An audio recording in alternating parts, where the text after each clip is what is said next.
In today's video, I'm going to teach you how to share iCloud storage with your family on your iPhone. Sharing iCloud storage can be a great way to help family members save money, ensuring everyone has enough space for their photos, documents, and important data.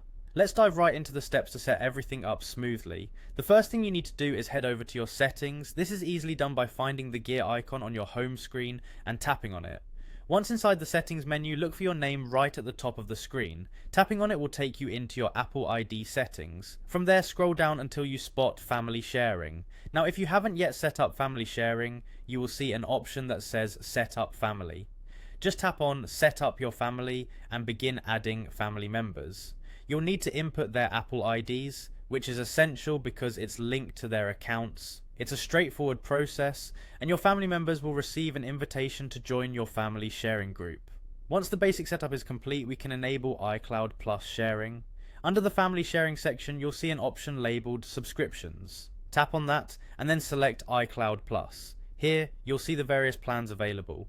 To share iCloud storage, you'll need to select or upgrade to either the 200GB or 2TB plan, as these are the only plans capable of being shared with family members.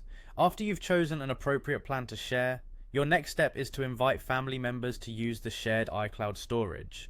As soon as this is done, they will receive a prompt on their devices asking them to accept the shared iCloud storage. It's important for them to accept this invitation so they can start taking advantage of the additional storage. By sharing your iCloud storage, you ensure that everyone in the family has sufficient space for their backups and data, plus it simplifies the whole process by having just one bill to manage instead of multiple ones. Remember, if your family members face any issues joining or accessing the shared storage, double check that they are using the Apple ID you've added and that they're on a compatible plan.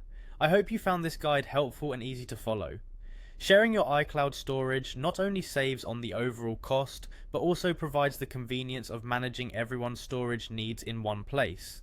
If you have any questions or need further clarification, feel free to leave a comment down below and I'll do my best to assist you. Thank you for watching and happy sharing.